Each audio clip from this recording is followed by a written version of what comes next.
Le Coran donne le droit aux musulmans, et même le devoir, de dissimuler, frauder, mentir, lorsque les intérêts de l'islam sont en jeu, c'est-à-dire finalement les leurs. C'est ainsi que la taqiyya permet aujourd'hui de présenter l'islam comme une religion de paix et de tolérance.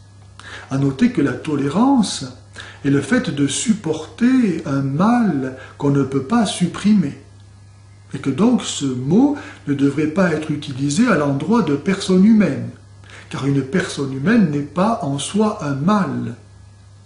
Créée à l'image de Dieu, elle a une dignité transcendante qui ne dépend pas de la reconnaissance que l'on peut en avoir ou pas.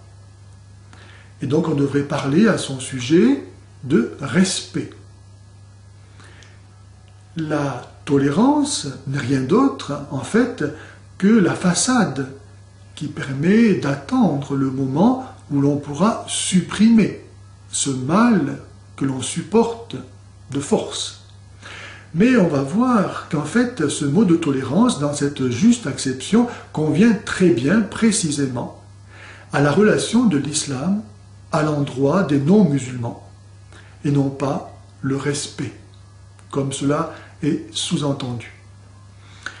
Pour faire accroire à ce respect de l'islam à l'endroit des membres d'autres religions, le fameux verset 256 de la sourate 2 est très souvent avancé. Point de contrainte en religion. Mais si on regarde bien ce que dit ce verset, on s'aperçoit qu'il ne dit pas du tout ce que l'on imagine. Car en effet, il ne dit pas point de contrainte entre les membres de différentes religions. Il dit point de contrainte en religion, au singulier. Qu'est-ce que la religion pour le Coran, sinon l'islam? Cela signifie qu'il n'y a donc point de contrainte pour celui qui embrasse l'islam et qui est censé, de ce fait, jouir d'une liberté totale. Mais il n'est rien dit vis-à-vis de ceux qui ne sont pas musulmans dans ce verset. Et d'ailleurs, le grand exégète Tabari traduit « point de contrainte dans l'islam ». On pourrait prendre quelques autres versets, souvent avancés, et qui ne sont pas nombreux, pour, soi-disant, asseoir ce fameux respect de l'islam. Ainsi, à la sourate 60, verset 8, nous lisons « Allah ne vous interdit pas d'être bon et équitable envers ceux qui ne vous ont point combattu à cause de votre foi. » Autrement dit, dans sa magnanimité, Allah permet que l'on soit bon et équitable envers ceux qui n'ont point combattu les musulmans à cause de leur foi, c'est-à-dire qui sont restés passifs face à leur islamisation et qui sont donc déjà des musulmans.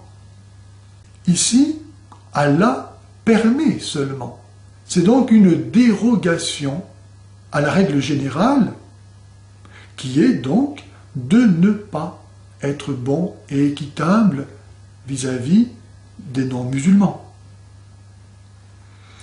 On peut prendre le verset 6 de la sourate 9 qui dit ceci. Si un associationniste, c'est-à-dire un chrétien, te demande asile, donne-lui asile, de sorte qu'il entende la parole de Dieu. À lire ce verset comme cela, on pourrait penser que, effectivement, il est question d'hospitalité vis-à-vis d'un chrétien, de la part d'un musulman. Mais si on lit, ne serait-ce que le verset qui précède, on s'aperçoit que c'est tout différent. En effet, le verset qui précède, le verset 5, dit ceci. « Tuez les associationnistes, c'est-à-dire les chrétiens. Tuez-les partout où vous les trouverez. Mais s'ils s'acquittent de l'impôt, laissez-leur le champ libre. On s'aperçoit que donc dans la logique de ces deux versets qui se suivent, il n'y a pas d'associationnistes qui puissent demander l'hospitalité puisqu'ils doivent être tués.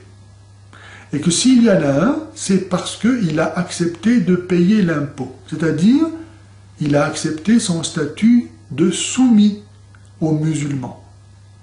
Il a donc reconnu la supériorité de l'islam et il s'y est soumis en acceptant un statut d'infériorité sociale, politique, juridique, qui se manifeste par toutes sortes d'injustices et de vexations publiques, comme le fait de devoir payer des impôts spéciaux pour racheter son droit de survivre en société musulmane.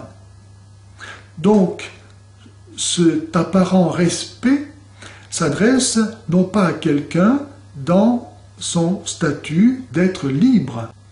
De plus, il est question de lui offrir l'hospitalité de sorte qu'il entende la parole de Dieu, c'est-à-dire qu'il s'agit de profiter de la situation de précarité de ce chrétien déjà soumis, puisqu'il en est à demander l'hospitalité à un musulman, de profiter de sa situation de précarité pour l'endoctriner et l'amener à quitter le christianisme.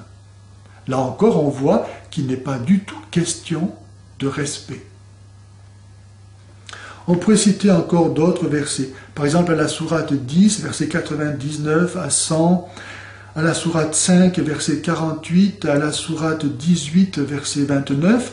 Mais ces versets, que je viens de citer, ont en commun le fait que Allah annonce que c'est lui-même qui a voulu cette différence religieuse.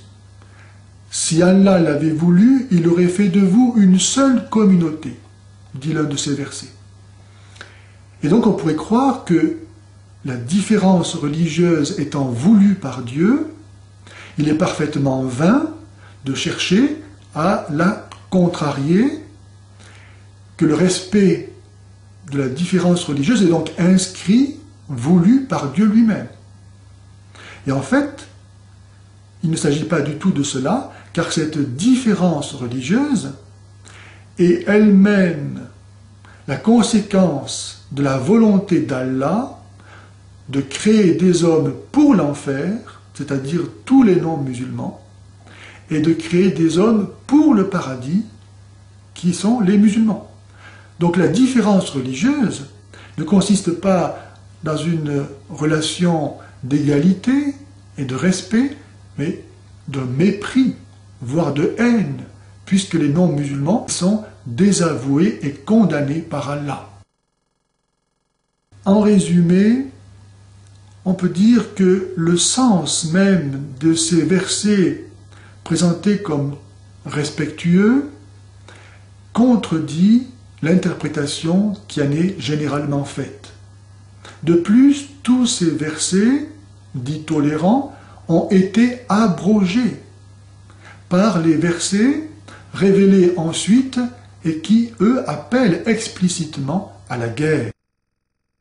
En fait, la juste attitude de l'islam vis-à-vis des non-musulmans nous est donnée dans la sourate 48, verset 29, que je vous lis.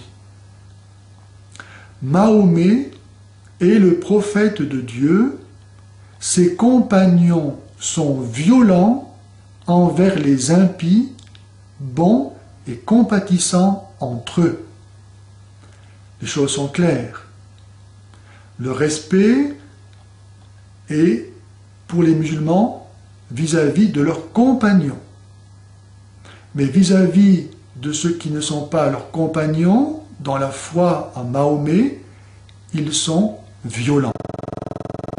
Ainsi donc, ceux qui veulent croire au respect de l'islam vis-à-vis des membres d'une autre religion, sont-ils autre chose que des ignorants volontaires, des naïfs qui se mentent à eux-mêmes? Mais en tout cas, ils sont des idiots utiles.